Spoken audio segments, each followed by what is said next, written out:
Welcome back, everyone, to our weekly market commentary broadcast. This is John Gatewood at Gatewood Wealth Solutions, and I'm here with our Chief Investment Officer, Aaron Tuttle. Welcome, Aaron. John, thanks for having me this week. There's a lot of exciting stuff going on. In fact, as we speak, we are on the third day of the Senate confirmation hearing for Amy Coney Barrett for the Supreme Court Justice position. There's a lot of news going on about that for sure. There is. And the market continues to climb, which is amazing to me. Yes. I think that we're more fearful than the market is. I think that's what happens in life. I think that's pretty much all of the time, except maybe just a few month periods every 18 months. So let's talk about the coronavirus timeline, kind of where we are relative to where we thought we would be at this point in the year. We continue to progress through this and process through. There really wasn't that many changes for the week, though, John. So we are on track and processing through the data. So as we're progressing through the data, one of the things that we see, of course, is the debt. Yes. The amount of debt is just expanding, especially when you look at the deficit. Can we talk about that? Absolutely. So the federal deficit was at $3.1 trillion for the fiscal year of 2020, and it's the largest share of the economy since really World War II. And if you go back prior to the crisis, it was really only off by 8%, and it's more than 8 times in growth since then.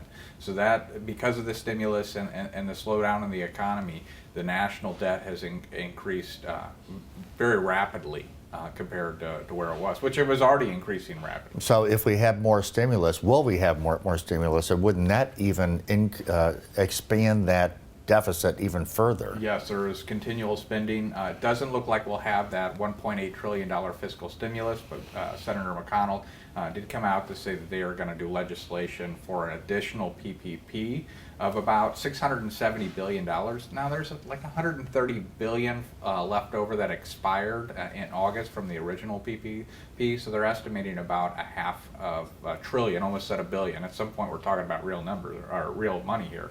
There has been some concern on the Democrats and some pushback with Speaker Pelosi that she didn't accept the $1.8 trillion. There's about 15 different Democrats that have really pushed back. So she's been struggling not only to deal with the Republicans, the GOP Senate, the president, all of which have their own motivations, but even within her own party, she's having struggles as people saying, why didn't we just take anything? $1.8 trillion is a pretty big number. Why are we trying to go for a perfect? Why isn't good enough? So do you think anything will happen before the election, or would you expect that it would happen after? I think the Senate is going to be able to get some type of PPP pushed through. Whether it's before the election or not is uncertain. I think their focus is the Supreme Court nomination, and they don't have to worry about any of the other branches or the other House cooperating. So I think that's going to be their main focus. So we expect to see that. Now, whether it'll happen before the election, it's probably unsure, and I think if the Republicans think having that outstanding at the moment is going to increase enthusiasm for the Republicans at the polls, it'll be passed shortly after the election day, and that's whenever we think the stimulus would probably go through as well. So speaking about the election, we've seen an increasing spread between Biden and Trump in the major polls. So let's talk about it a little bit. Yeah, so if you go to 538, the chances based on their statistical models and trying to aggregate all the polls give Trump a very unlikely outcome. But if you remember, this is very similar to 2016. Actually, in this far right image, we can see how Trump is doing in the battleground states relative to 2016. He's actually doing a little bit better than he was then. So there's a lot of polls going back and forth, and really we don't think anyone's doing them well. So we think this race is much closer than what some of these polls are indicating. So think about the battleground states, as you mentioned. I mean, I think that sometimes people may confuse that the popular vote means that somebody's going to be elected, but at the end of the day, it's really just a few states that really make the difference. So where are we in terms of the view of those sort of battleground or pivot states. Right, so if we look back at 2016 or look at the current polling, they're different maps. We're trying to get past that noise and say, let's focus on the Electoral College. We think the polls are not a good, accurate description, which we really want to get into a deep dive next week on the differences in polls. We don't think anyone's doing anything nefarious or anything. There's just an art to polling, which is really difficult to do, especially in the age that we live in, where people are not picking up their phones, they won't do long surveys. So we wanted to focus and determine what are those crucial states. And I think we're actually casting a little bit wider of a net than necessary, but it's Arizona, Minnesota, Wisconsin, Michigan, Pennsylvania, North Carolina, and Florida. Minnesota would be a different state from the previous election, but because of riots that had happened, it seems the Republicans have gained some ground, and that state may be, it's certainly close relative to historical standards. So there have been some polling systems that have actually been better at predicting things like Brexit or even the 2016 election. Let's talk about those, and how are those different from, let's say, the ones that we generally read about in the press? Yeah, so we have to remember that a stop clock is right twice a day. So whether they're better at predicting that's I don't want to say that, because I feel that that's incorrect. They've been more accurate looking back historically on what they indicated and what the actual results of the polls ended up being. You could be right for all the wrong reasons, right? So maybe the methodology just happened to get lucky those two times. It could be, but if we look back and say, what polling agencies were correct in 2016, as well as Brexit, because we think one of the issues is really the populist message and how difficult it is to poll some of the demographics, specifically high school educated white males that tend to vote Democrat. That's why there's some oversampling. So if we start to look at the polling agencies that did well, one is Trafalgar. They actually have Trump winning the election, picking up a couple of different states, but having it very close. And then Democracy Institute, which not only got 2016 correct, it got the Brexit. Once again, we think the big issue, or the reason a lot of the poll agencies are not getting it correct, is because the populist candidates or policies that happen to be on the right to center platform. So we think that's the difference. So Democracy Institute actually has a landslide victory for Trump. We're not saying that they have this correct at all. We don't think that we think that the race is still way too close to call. Both these double-digit polling, which is probably more to do with getting clicks and getting views, and then their polls also are getting a lot of clicks and views. So we're trying to really uncover and figure out what is likely, and as we're getting really close to this election, once again, next week we're going to go into that deep dive on the poll methodologies, the non-poll information that may suggest the election is a lot closer. So we're gonna really get into that. Well, I want to remind our viewers that the reason that we're looking at this is because we're looking at how to position the portfolios. And we've talked about this in the past, we'll touch on it again now, but the point is that it really is too close to call. Despite what the media projects in terms of these voting polls, we know from history that these wide spreads can be wrong. And Yes. we don't want to be caught surprised. Correct. And when we look at how the market is pricing it, they are pricing in a President Biden and a sweep of the Senate. We think that is unlikely, or at least less probable than what the market is pricing in. We still believe that contested election is the baseline.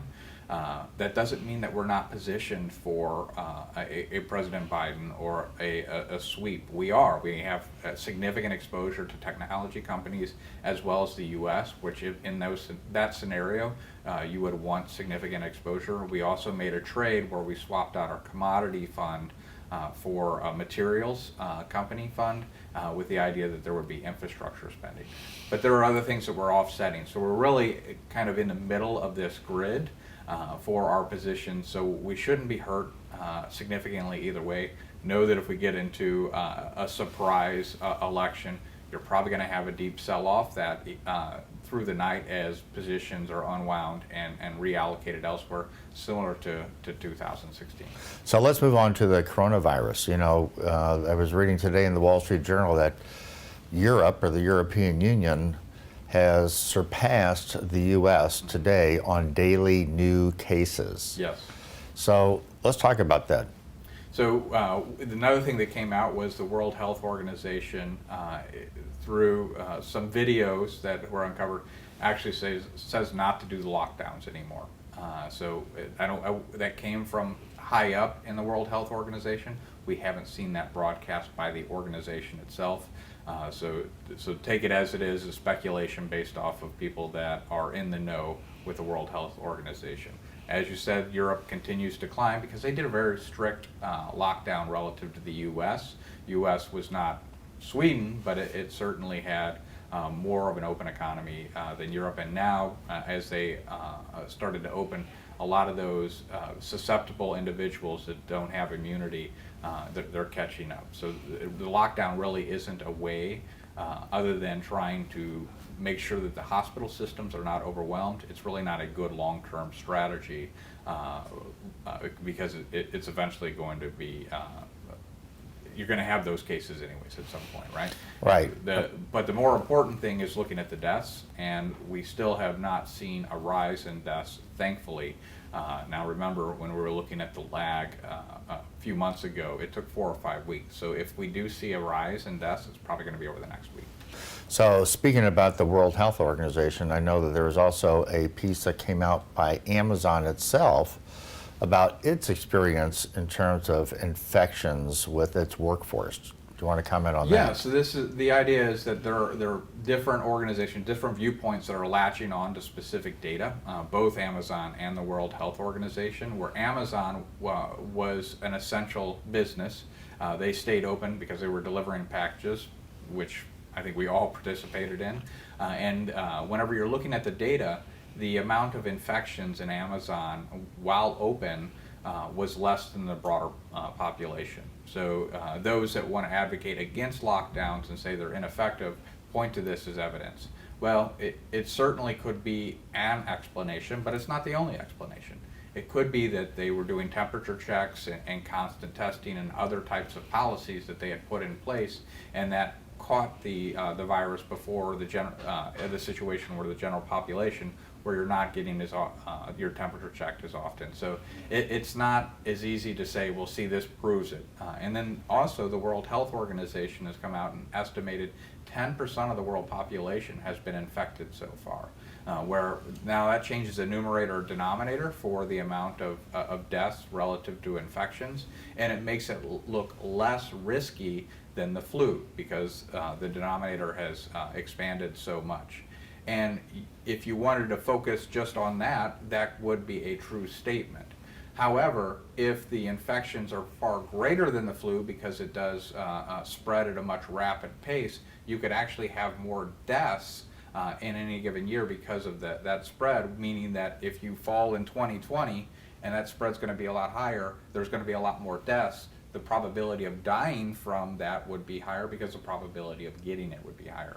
So it once again, with numbers and data, it's really hard to really come to a definitive answer. It's all how you want to use the data to make whatever case it is. Yeah, well, I think that one thing that's interesting, if you remember back, that Amazon had been advertising how it was taking care of its employees using precautions like masks and social distancing, cleansing, and so on. So I think what that tells us is that there is a way to open the economy safely, Yes. or at least to have a better way to manage the virus, because the virus is not going to go away. and that perhaps there are lessons that the politicians or other businesses could learn from that experience in terms of what they recommend going forward. So let's talk about Sweden, because there's a country where we have been monitoring the progress. And Right, they have a better understanding of that herd immunity effect, and it looks like it has been fairly effective for Sweden. Now, they were criticized beforehand. Similar to the U.S., a lot of the cases showed up early on. Now they're fully open. The images on the right is the subway system in New York, very sparse, people still having masks, versus in Stockholm, it's crowded, not everyone's wearing masks, yet we're not seeing the increase or spread of the virus in Sweden as we are other European nations. So it looks like allowing that to process through and progress. Now, Sweden made mistakes. They openly discussed the mistakes that they made, especially with their long-term care facilities. So it's not to say that they have done it perfectly, but it does show that there seems to be some herd immunity, and it doesn't necessarily have to be a very high percentage of that 80 to 90% that we often hear, because there seems to be some overlap of the coronavirus to other coronaviruses. People's immunities can recognize it based on similar viruses beforehand. At least that's the thought. yeah, so the GDP growth seems to be slowing. Are we concerned about that? I wouldn't say we're concerned about that. We're at 14% growth rate. If we could keep that growth rate going forward as such a mature economy, that would be spectacular. But it has been a robust recovery, and we are going to have the print for the Q3 coming up, which is probably going to be very large. It may even be historically large and the largest ever, which will come out in late October. You know, President Trump is going to tweet that amount and just say, hey, look at how awesome we are doing. And I think it's important because I think it was President Clinton that said people vote their wallet, right? And if we look at just some non-poll evidence, so it's not one of the polls, the Gallup poll had assessed that 56% of the people think they're doing better than 4 years ago. So that would suggest a re-election. Now, you got to go all the way back to President Kennedy or Eisenhower to have a higher number than this current number. Now, it is a better predictor than all the polls, but let's be honest, it's a pretty small sample size. Right. So it's totally a coincidence or a spurious correlation.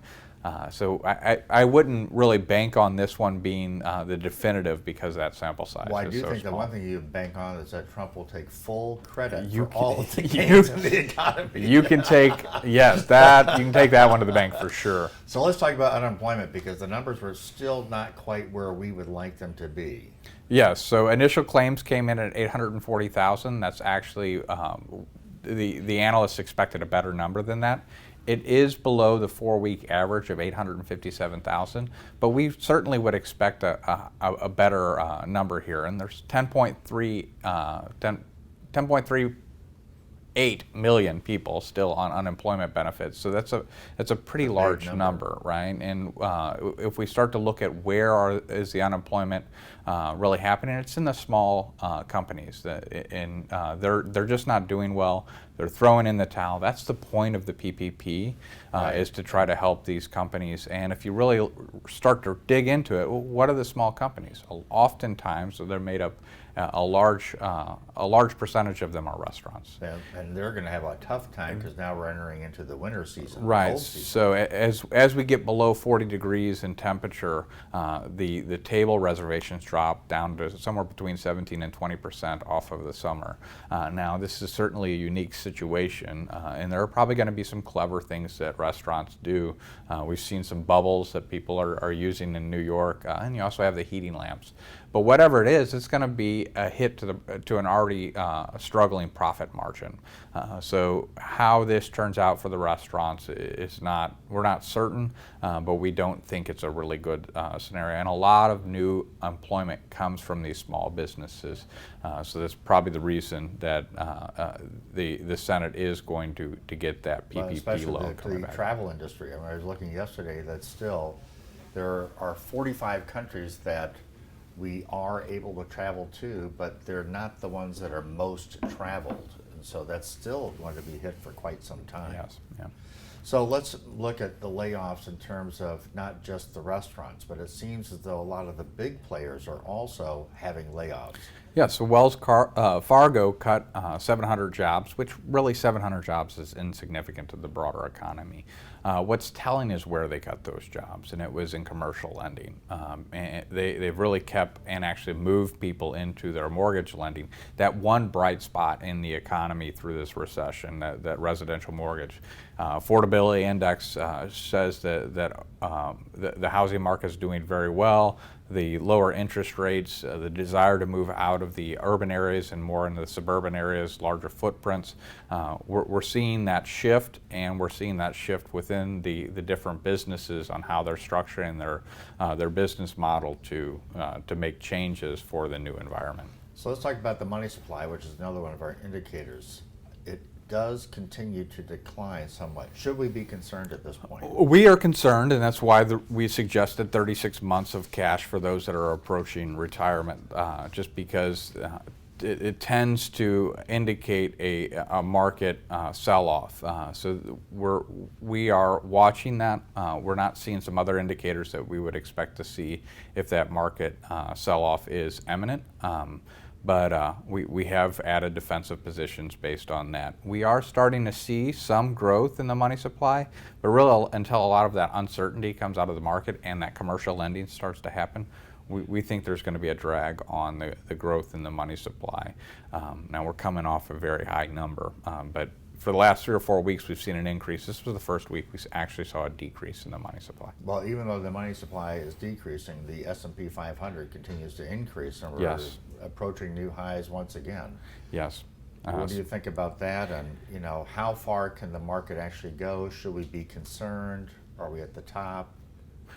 The market could go as high as it wants, right? If there's somebody that's willing to buy at a higher price, it's gonna go up to a higher price. This is one of the things that is countering some of that money supply evidence. We're seeing strong technicals. We're seeing money enter into the market and buying. There's a lot of cash on the sidelines, so we may actually see the money supply pick up before we ever run out of investable money to help bid up prices. So we are seeing the market really bounce off of that previous resistance. Once again, if we saw it down to 3,068 on the S&P, we would consider that a pretty strong buy signal, and we would take some of that 36 months cash and put it back to work. Now, would a fiscal stimulus, would that impact the money supply? Absolutely. So the Fed is continuing to keep interest rates low. If the government is borrowing more money, they would have to step in to provide those funds to keep interest rates low, so that would expand the money supply. You can expand the money supply through fiscal and monetary policy, or you can expand it through just organic lending where the banks expand the money supply.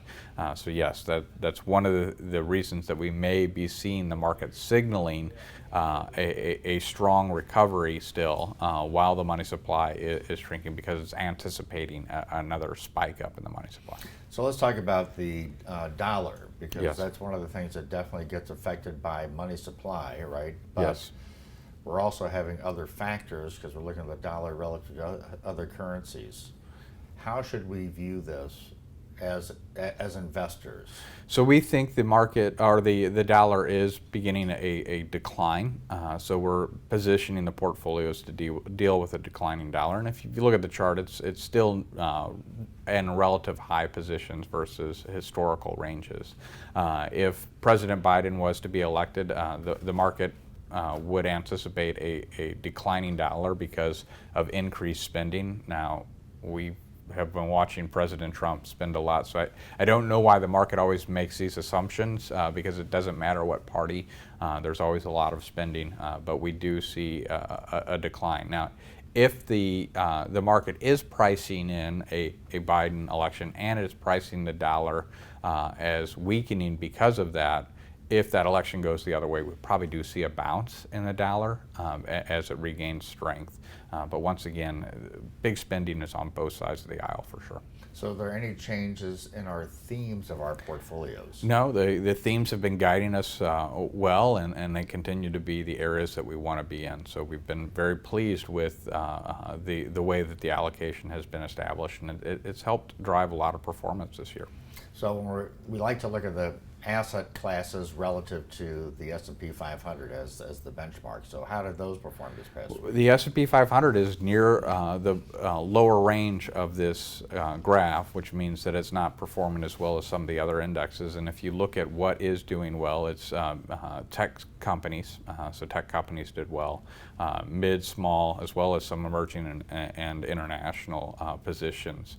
Commodities and gold are now below the S&P 500. We did exchange our commodity fund for a basic materials fund, and it's no longer going to have exposure to underlying commodities such as oil, especially if there is a President Biden and a Senate that is Democrat controlled and a House. We expect to see a Green New Deal that has been promoted. You would see alternative energy. So that's one of the reasons that we did lower the exposure. But we still have derivative exposure to those items because we now own stocks of companies that do produce basic materials. There's likely a big infrastructure spend as well. So we found that that position was a good position, whether it's a President Trump or a President Biden going forward. Well, we have had some questions this week from our clients, and because the market has rebounded so much, the S&P is positive, the NASDAQ is way up. They're concerned that we're going to have a drop no matter who gets elected at this point. Mm-hmm. But if we think ahead to the future, any president is going to be spending like crazy, right? So you're going to have, if Trump is elected, he's going to have tax cuts and likely to have an infrastructure spend. If Biden is elected, he's likely to have an infrastructure spend.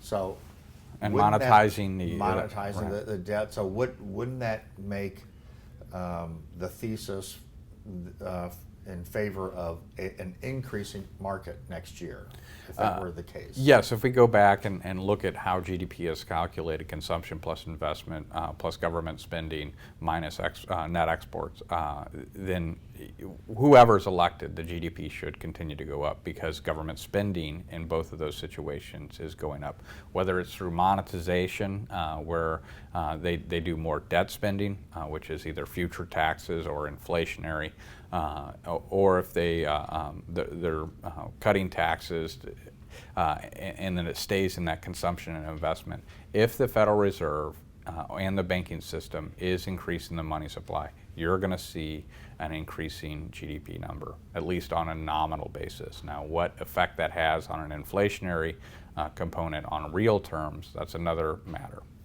So in Washington, D.C., the local community is speculating that there's going to be major civil unrest on election night, regardless of who is elected or not elected. Mm-hmm. What are your thoughts on that, and how would we react or act if that were to happen? Well, within the portfolios, yes. So we are positioning for that contested election, which we assume that there will be some type of protesting. Whatever the election result is, we know that almost half the population is going to be very upset about it.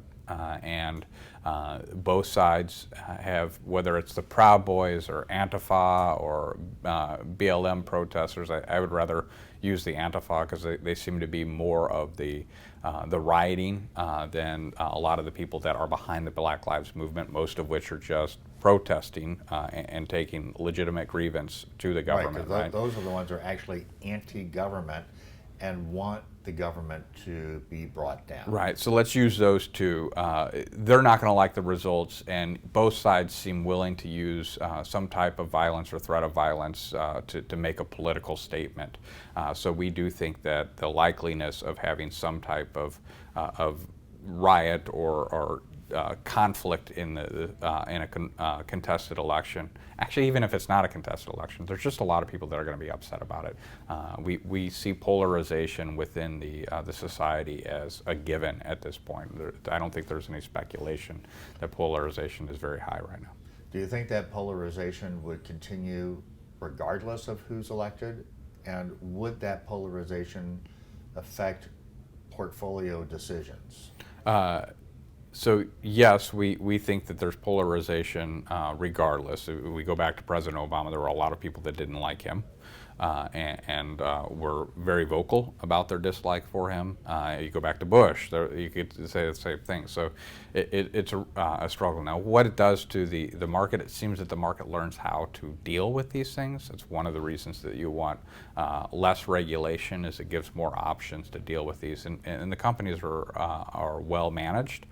CEOs and their C-suite know how to respond to situations well. Doesn't mean that they'll always be able to overcome, but for the most part, I think the market economy will figure out how to overcome these problems. So let's talk about regulation, because Wall Street is still trying to figure out what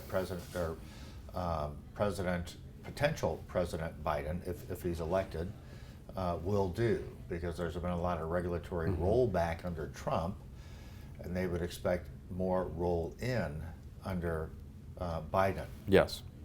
How would that impact the market, let's say, over the next 4 years? I think the big area you got to look at is energy policy. I think this is one of the reasons Pennsylvania has been in play.